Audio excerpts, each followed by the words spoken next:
Welcome, everyone. We'll be waiting 2 to 3 minutes to get started as a courtesy to those who are still in the middle of connecting.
Welcome, everyone. Thanks for joining us, and thanks for being part of our community. We have a great topic to cover today, but first, a few reminders. Please feel free to ask questions at any time by typing them in the IM window. Be aware that any questions you post will be publicly visible. However, if you prefer, you can post the questions anonymously by checking the box right underneath them. We've had a large number of people registered for this webinar, and we're thrilled to see such interest, but it means we may not be able to respond to every single question in real time. We'll do our best, and we have several people standing by, but I wanted to provide an additional mechanism in case we somehow miss your question. If you'll visit aka.ms/AIPQ&A, you'll see a post dedicated to webinar questions, and we'll be checking that after. If you are also listening to this after the fact as a recording, that's a great place to ask a question, so please feel free to do that there. Please note that this webinar is being recorded and shared publicly. We will post the recordings on our community at aka.ms/AIP recordings.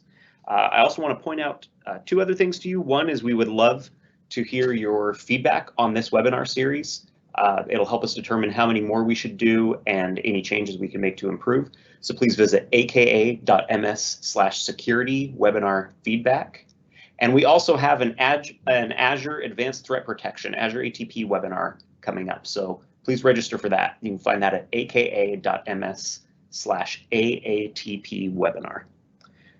Please join our community by visiting aka.ms/security community. That's the best way to ensure you don't miss any future webinars or major announcements. On our community, you can speak directly to our engineering teams that create our security products. You'll be able to influence our product designs and get early access to changes by doing things like participating in private previews, requesting features, giving feedback, reviewing our product roadmaps, attending in-person events, or joining webinars like this. We believe that the best way to improve our products is by removing any barriers between you and the people that create them. So we hope you'll join us.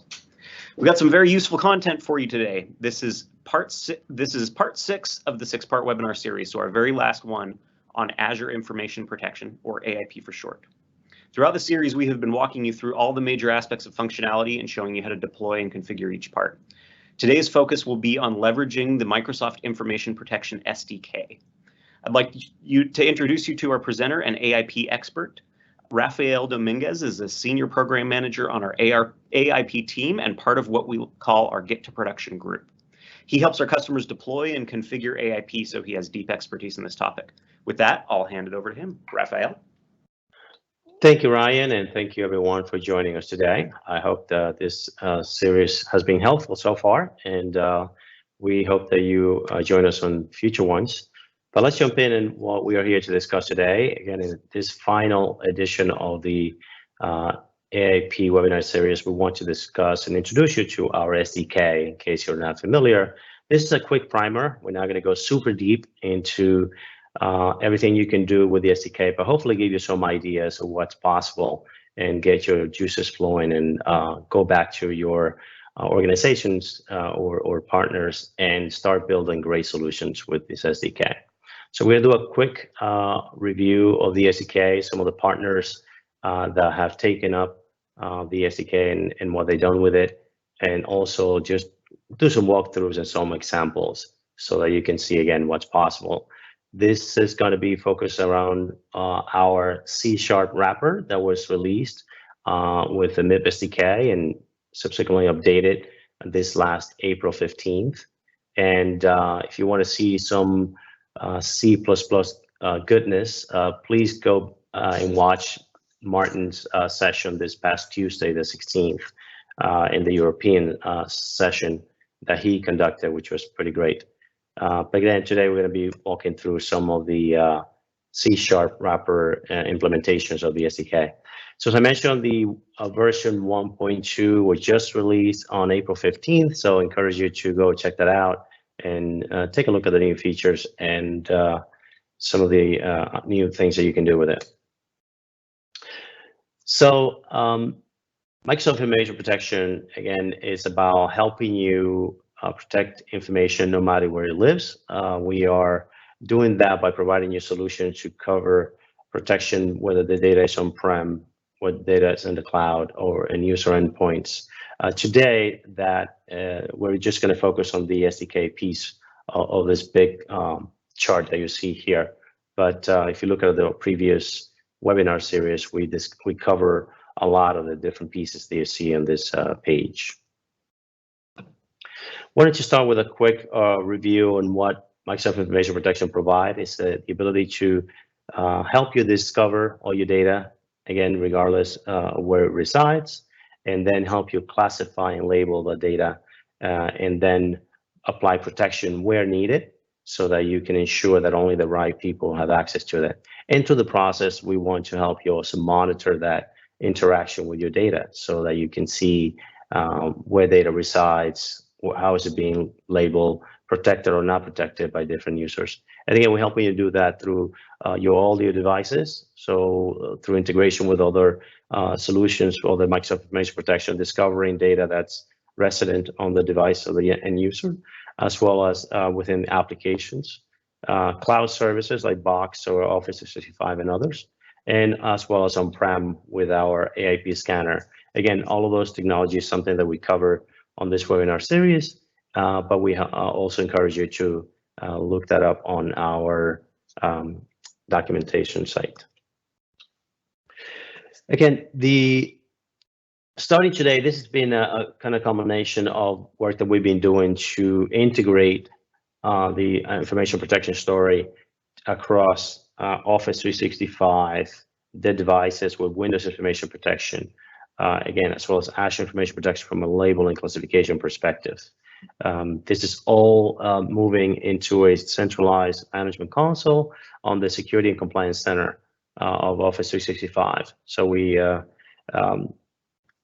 thank you for your patience as we move through this transition, but that is the goal, to have all of this managed from one central location And we've made a tremendous progress on that with the recent release of the Unified Labeling AIP client for Windows, for example, that it's now leveraging the Security and Compliance Center, as well as the release that we have for Mac, iOS, and Android that are also leveraging the Unified Labeling in the Security and Compliance Center. So lots of progress we made there.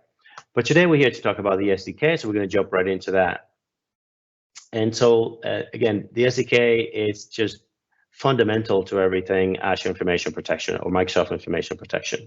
It's the same SDK that Microsoft uses for its own integration, say with MCAS, or even within Azure Information Protection, the tool itself, your AIP that you know and love, it's using the same SDK.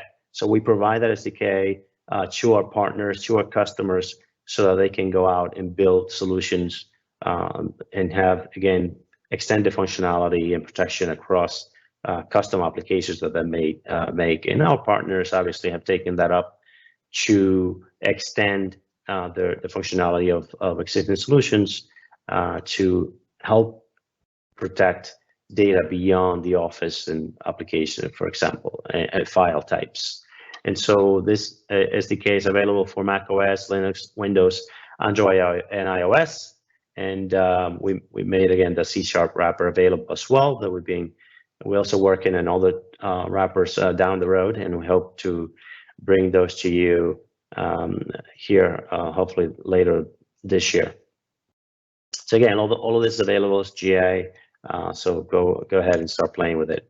So here are some examples of partners that have taken the SDK and have created some amazing solutions on top of those existing solutions.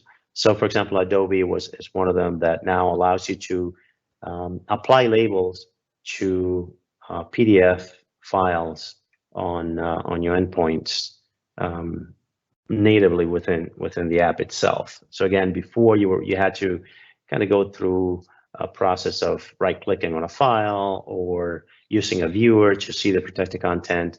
Now Adobe has taken our SDK, has enlightened the Adobe application to understand RMS protected content, and is able to apply, label, encrypt, do all that good stuff that you're familiar with.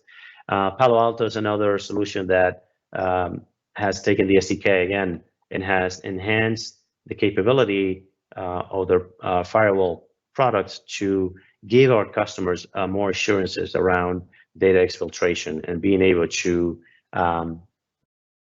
take a file that's going out through the perimeter and look at the label that's been applied to the file and react to that. And the same for a lot of the others partners that you see on the screen here. So we, if you are an ASP, we hope to see your logo here in a future presentation.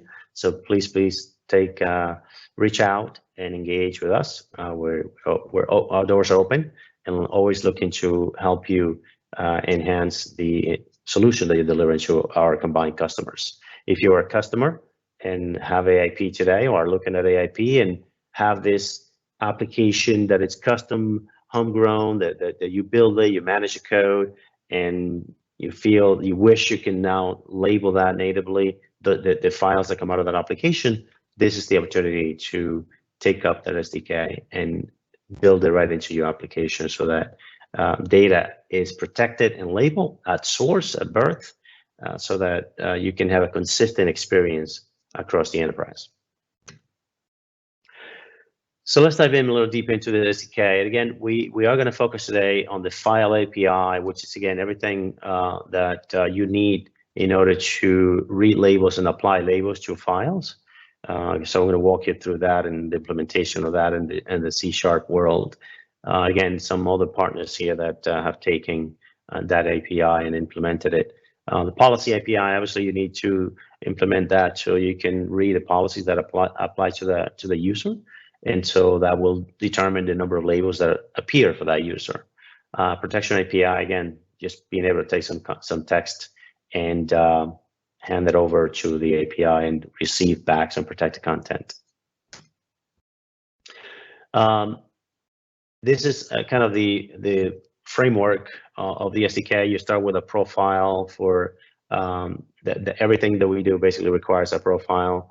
You then have the engine that does all the operation that you need to be done on the context of the identity of the user, and they have a set of handlers that will work for you, help you implement things like dealing with files and what you can do there. Encryptions is another one, and also policy handlers. So very flexible, kind of standard approach.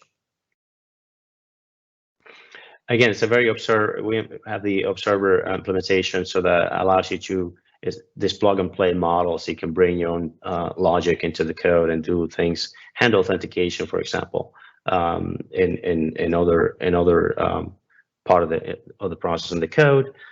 Delegate model, again, from an authentication perspective, integrates beautifully and easily with Azure Active Directory.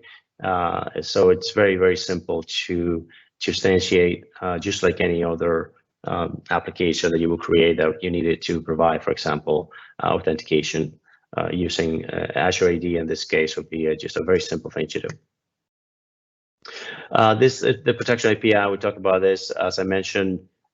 Martin covered this in more details on the European side of this webinar, so we won't go too deep into this. So just kind of run through this real quick and kind of go to, again, talk about the policy API, which is what I'm going to be using today.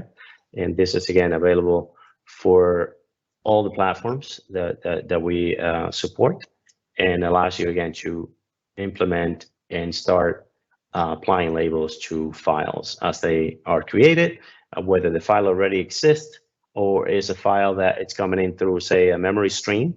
You can take the memory stream and apply a label to it and all the kinds of metadata, as I'm going to show you in the code very quickly. Again, this is the file API that our ISPs like Adobe has taken to allow you to do labeling, classification, and protection to files natively. So this is something that you can leverage as well for your custom applications. So this is a list of all the things that we're going to do here today. One, show you the last two there, the C++ pieces. Again, we do have samples for C++ and C#. So whatever flavor you prefer, we have one for everyone. So I just wanted to leave it there to make sure, remind you that we do have both languages covered. Again, from a prerequisites perspective, you're going to need all 365 tenant with the appropriate licenses there, obviously 3, 5, whatever you happen to have. AIP, P1 or P2 will be fine. Either one will be fine. And in this case, this is a requirement only for the demo that I built, because I'm using things like Azure Blob Storage and Azure Functions, as you will see later. You will need an Azure subscription to do what I'm doing here today. So, but for the SDK itself, obviously you have the dependency of all 365. You have some stuff in Azure that you have to have set up as well. But I'll walk you through all of that and show you what that looks like. Obviously, you're going to need your labels already published to the Security and Compliance Center. If you haven't done that, we encourage you to start evaluating that. This piece here is about sort of a licensing agreement that we have, Information Protection Integration Agreement. This is in case you are an ISV, like Adobe and others, that we ask you to sign this agreement with us. If you are a customer, a non-ISV, then you don't need to sign this form, this agreement. So I want to make sure that we make that distinction. That's a change that occurred recently. You might have heard recently, as of last week, that was not the case, but we have changed those rules. Again, preparing your machines. This is, again, very simple stuff. You need to have developer mode turned on, and if you're using Windows 10, you need to install Visual Studio. In this case, I'm using Visual Studio with all of the bells and whistles for the different languages that you want to support. In this case, I wanted ASP.NET, I wanted Azure Development. .NET, of course, was a big important piece. But as I go through this installation, so I'm sure you do too, you basically install pretty much most of what's available. The SDK, again, the download, it's pretty simple. We have some links we'll provide you. We have some NuGet packages that you can just download right from within Visual Studio. So if that's not your thing, you can always use Git Bash to download those components, the samples themselves. Now, because I use Visual Studio, I just went ahead and upgraded to Visual Studio 2019, which is I'm happy to be a big fan, and just makes things super easy to download GitHub repos. So in this case, I just open up Visual Studio, it comes up with this nice screen of a few options that I can do. I click the first one on the top right that says clone or check out code. I give it the repo address from GitHub, and I clone it, and voila, it will download the project and allow me to start working.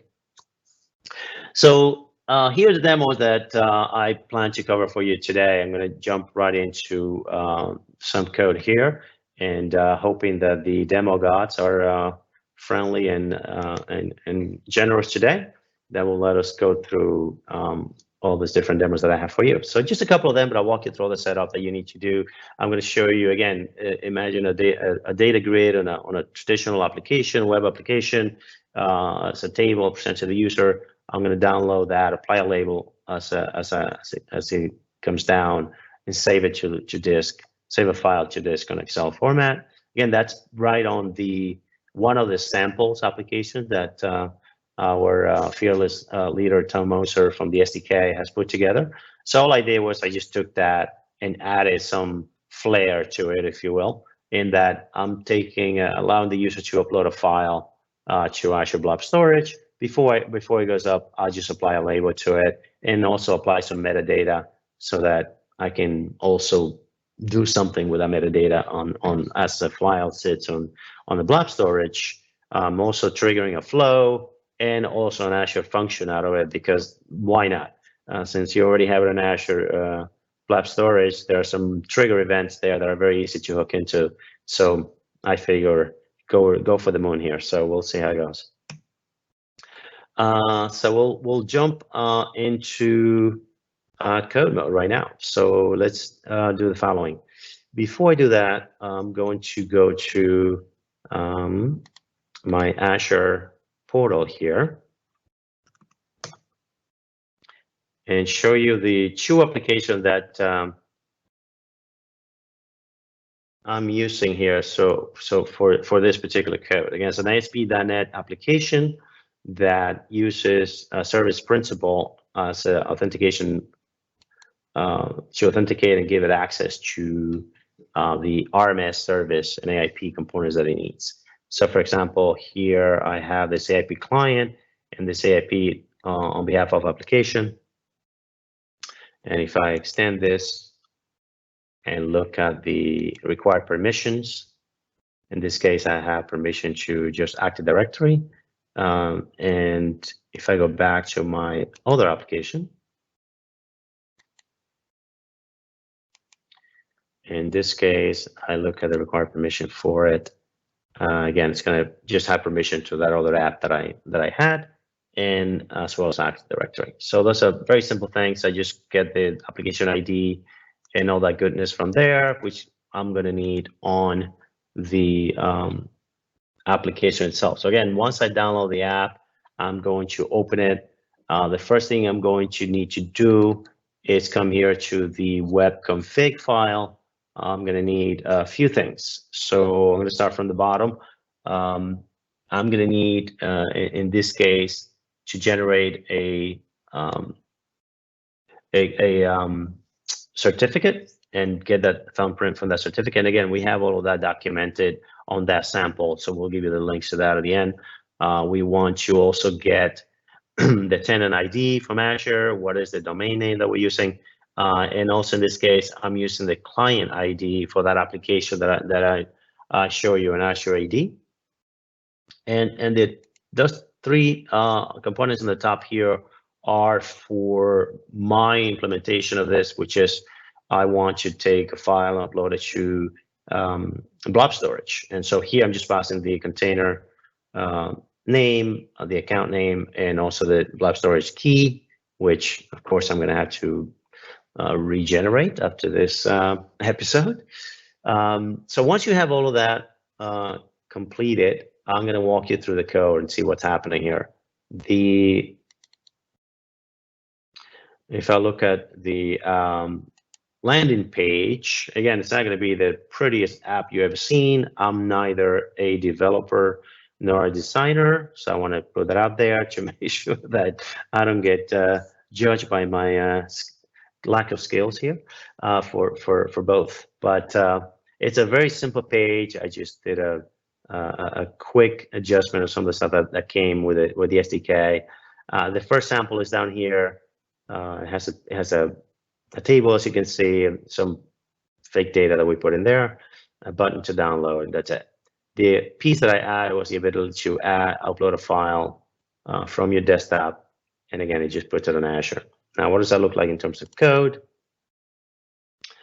From a code perspective, we have, again, we begin by instantiating and connecting to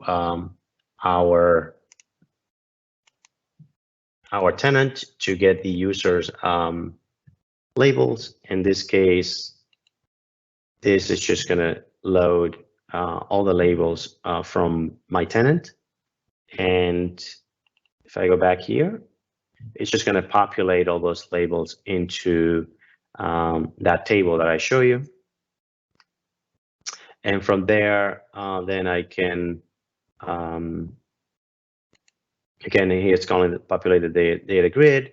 And then this is the download button, which will hack some things together here. Like I'm using a template that comes as part of the of this project. Because again, just downloading stuff into Excel, it requires a few trickery to do there. But essentially all he's doing is taking the template, saving the content of the table into an Excel file, and just downloading it for the end user to see. And that's all it does. And it will take the label that you selected, and it will apply that label. So let's take a look and run this real quick and see what we get on the other end.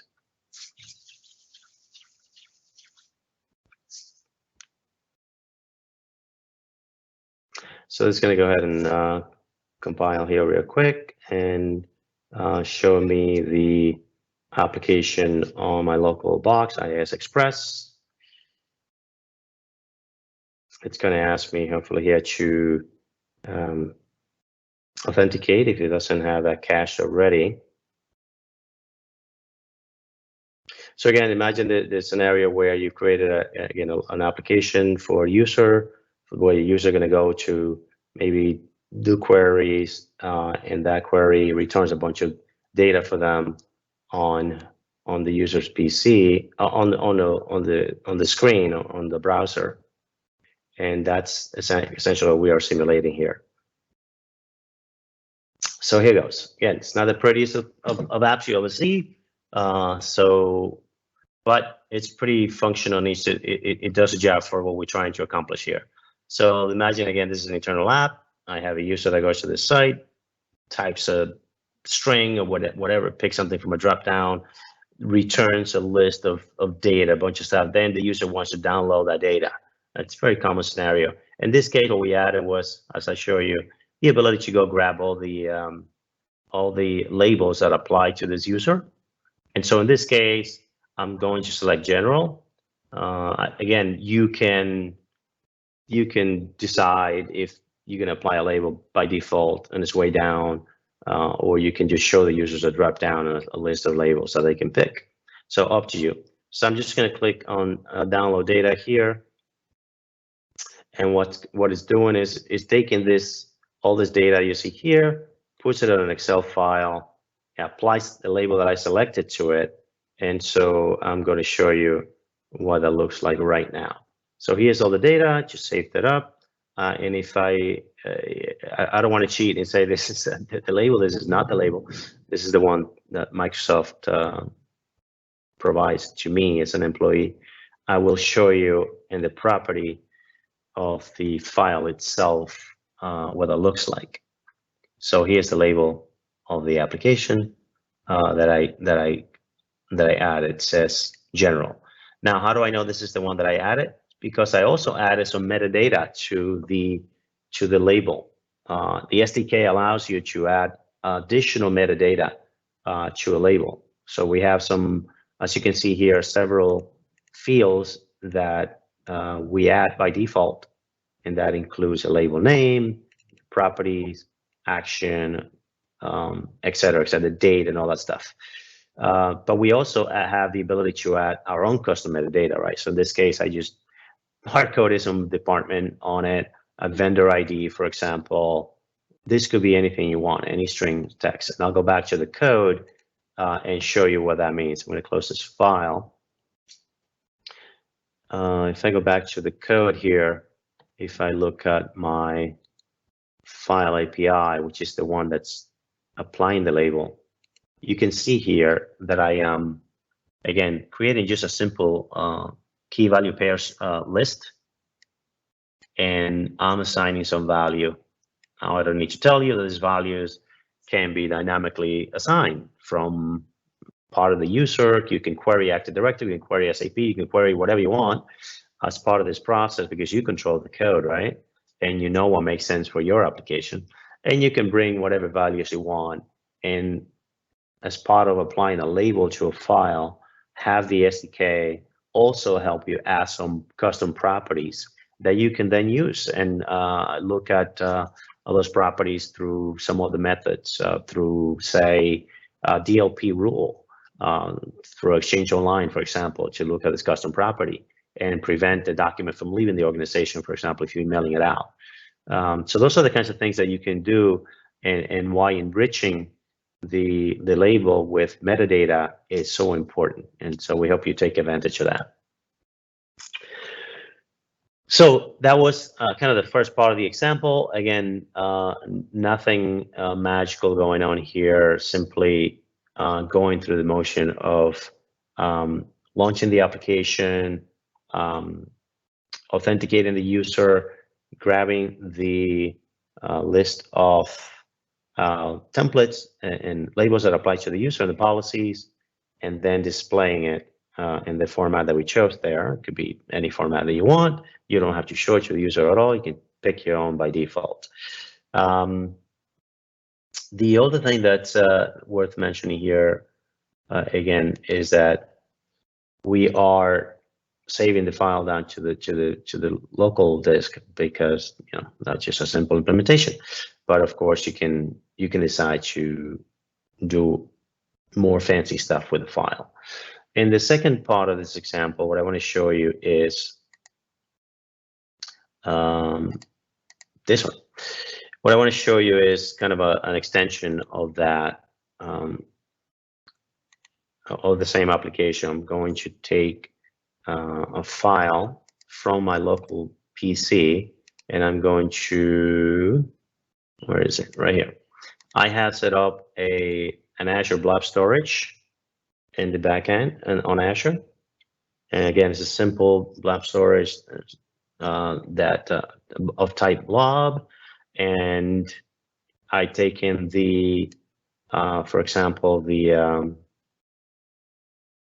access key for the application, and have granted permission to my app, right? So I just got that information and provided that that view to my app, as you can see here on the web config. As I mentioned before, I have my container name, I have my key. And so what I'm going to do now is go ahead and run that second part of that.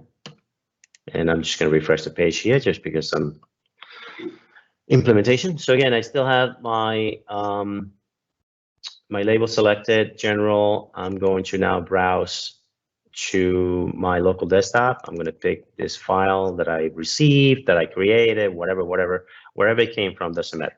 The important thing is that I have provided a user implementation to upload this file somewhere. They don't know where it's going, or maybe they know, but in this case, I just posted into an Azure Blob storage. And so if I go here I see that the file has been uploaded. So that's pretty cool. But another thing that's also pretty cool is the fact that I can also add metadata to the blob storage. So don't want to confuse you here, but you can add metadata as part of a label, which is what I did and what I show you on the file before. That's one type of metadata, and it will be this guy here. I want to make sure that I belabor the point because it's very important. It's important repeating. The information that you are seeing here on this metadata, it's something that you will be able to pass as a key value pair to the labeling function. And so this will become part of the AIP label, okay? And that's what you see there, MSMIP label, label ID, and then the custom properties, okay?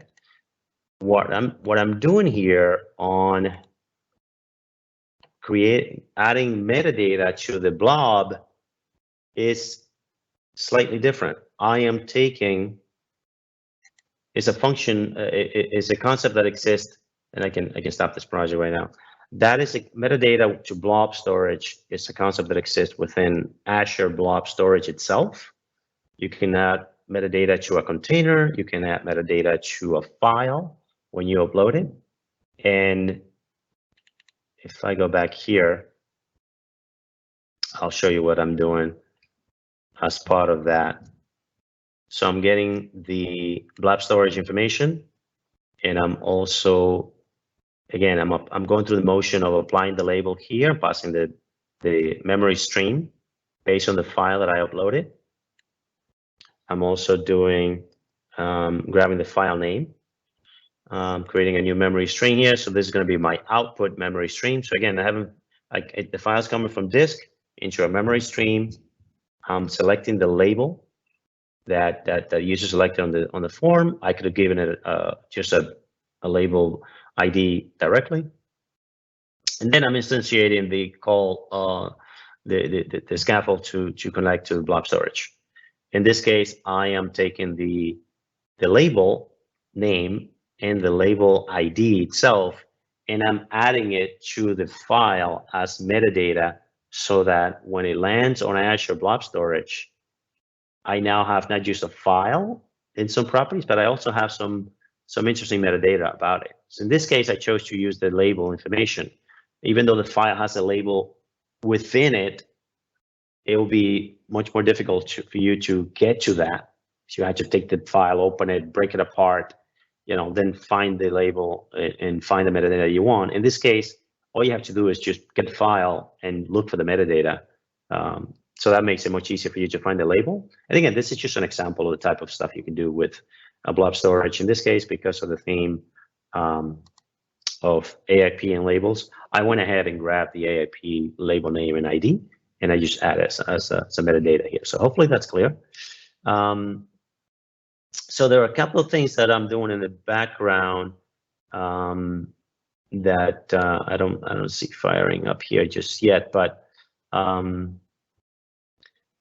one of the things that you can do is take, looks like I didn't have this guy saved, so I can go ahead and do a test here, say, hey, I'm gonna do this myself. I have a simple flow here, basically, that goes and I think it just arrived. A simple flow that basically goes and grabs logs into to the blob storage, listens for a file upload event, and an email gets sent to the user based on that. Again, super simple. I can walk you through this. Again, I'm looking for, I'm just using a blob storage type trigger, and then I'm doing an email notification to the user. In this case, I'm just adding the file name, and I'm adding the path. Again, I'm hard coding some of the stuff here, but the file name, it's dynamic. So it'll be easy for the user to understand where it is. As long as the user has access to that path, they should be able to browse to it. Something else that that you can do here is, because I added metadata to the file on the blob storage, I'm using an Azure function, again, with more C# code here, because why not? It's there, so I figure I'd have some fun with this. And what I'm doing here is basically, again, instantiating a connection to the blob storage. I'm listening for a new file being added to the blob storage, and I'm getting a hold of it through a cloud blob function. And now I can do things like, oh, I want to grab the metadata from that file. So here's a label name, here's a label ID that I'm grabbing, and I'm just putting into the logs right now. And so you can see here where it says a new file was added to blob storage. Here's the file name, here's a label on it, and here's a label ID that came. Again, this didn't open the file and get it from the file itself. You got it from the metadata on the blob itself. So, you know, the sky's the limit if you think about now the possibilities that I can do with this information. Here, I'm doing something very simple, piping it to the logs, but nothing will prevent me from, you know, acting on a particular file based on its sensitivity, based on its source, or whatever other metadata I added to that file. So again, you can monitor for changes and things like that to the files and have access to that rich experience. So again, this is just an example of how you can take something simple like custom web application that you have on-prem or that you're thinking about developing, and enriching that with the MIP SDK to allow you to get, again, provide all that metadata that will enrich that file and the experience for the users and for the automations that you're trying to do in the backend in your system. So again, the other thing that I will want to show you here is that as all of that stuff is happening, when I went ahead and created a file, both when I update it and when I upload it and when I download it, we have an activity log here that's being tracked. Again, this comes for free to you as part of the SDK. So here's the user authenticated to the app. Here's the app ID, again, which will match your app ID on here. So that piece becomes very important for you, a way for you to track and filter out activity that happened by the applications that the user is working with. So that gives you a bit of a view into who's doing what and where. Again, this is the file that I was uploaded. Here's the file that I downloaded, right? So it's doing the same thing. It's just giving you that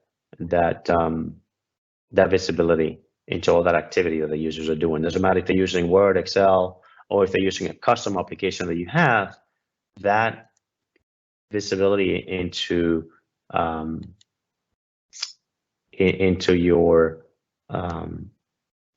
activity of the users with your data is going to be tracked automatically. And all you do to do that is just do a notify commit successful here at the end of every transaction.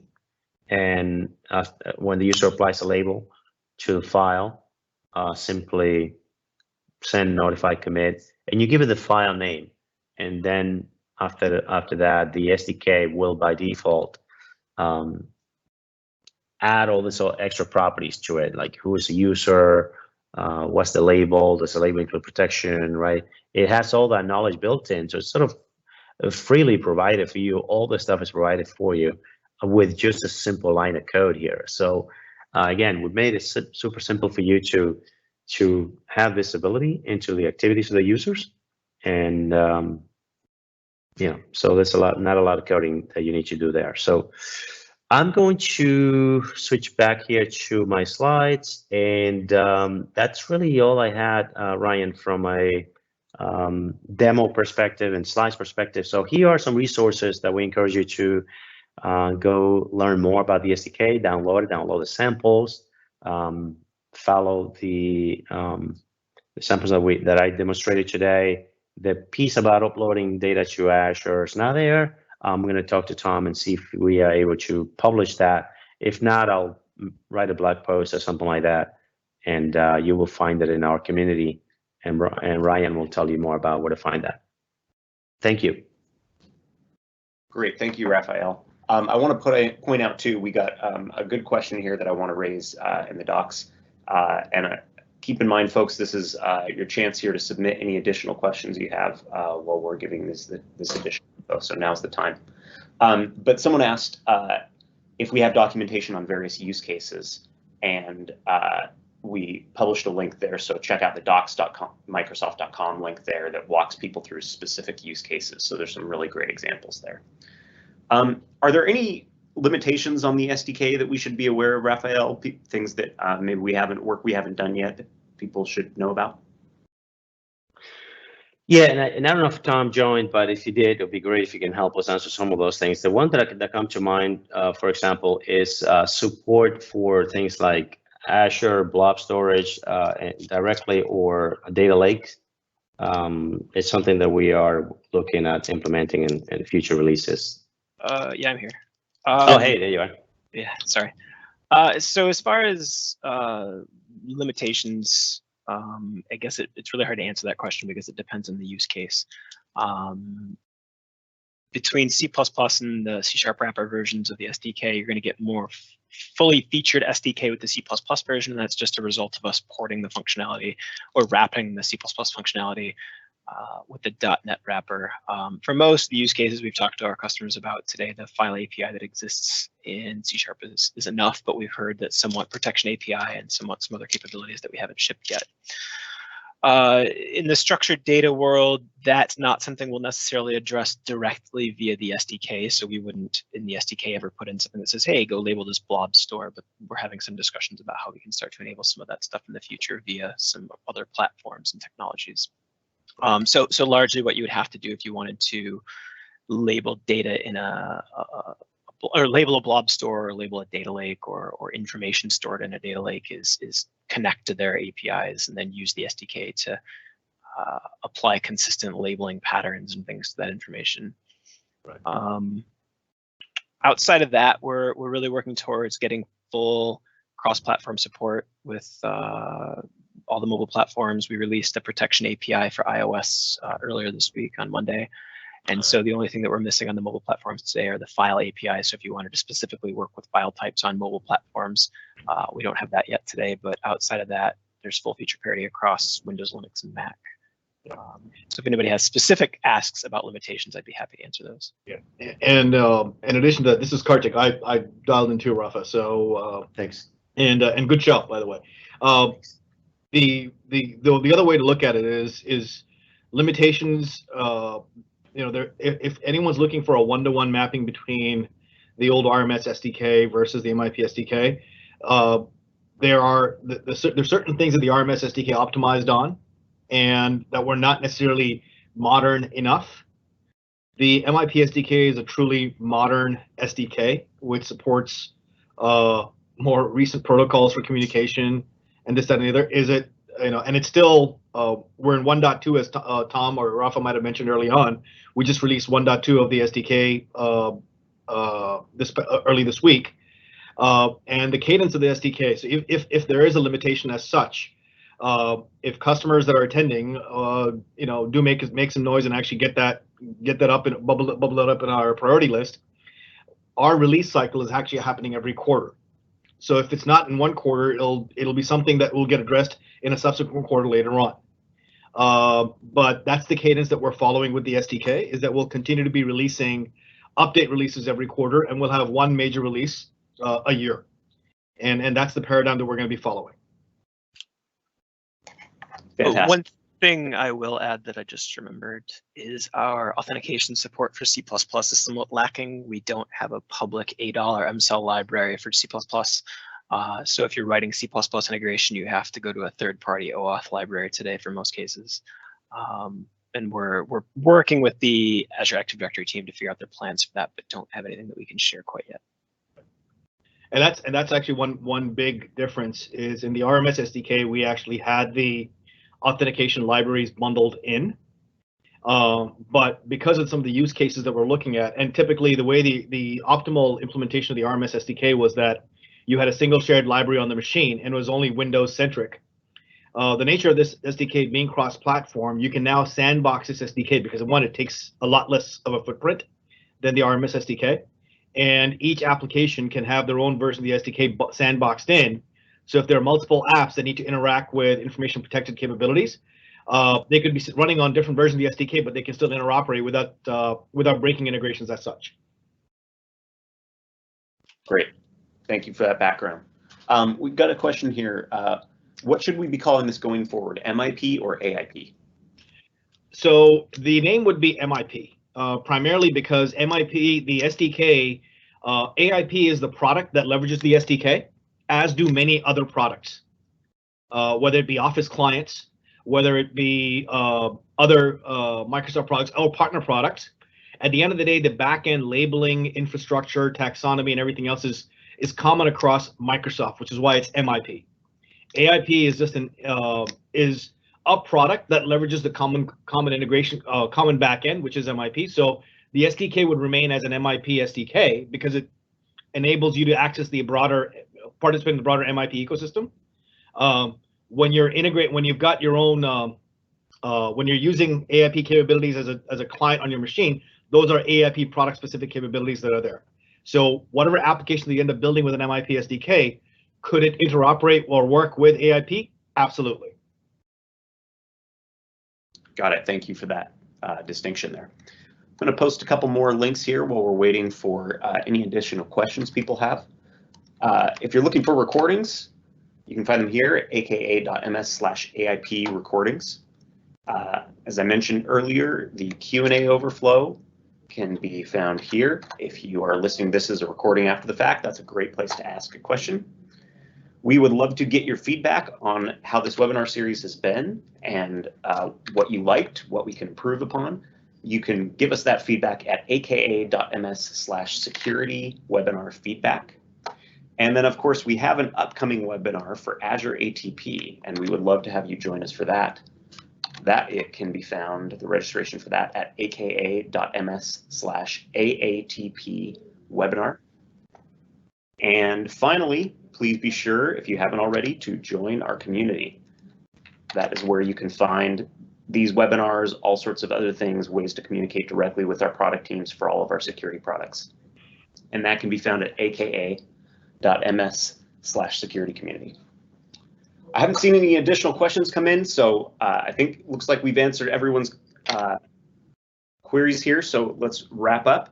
I want to thank several people here. I want to thank Kartik, Tom, Enrique, Shuba for all answering questions. I want to thank Raphael for a compelling presentation, and not only that, but being a driving force behind making this series happen at all.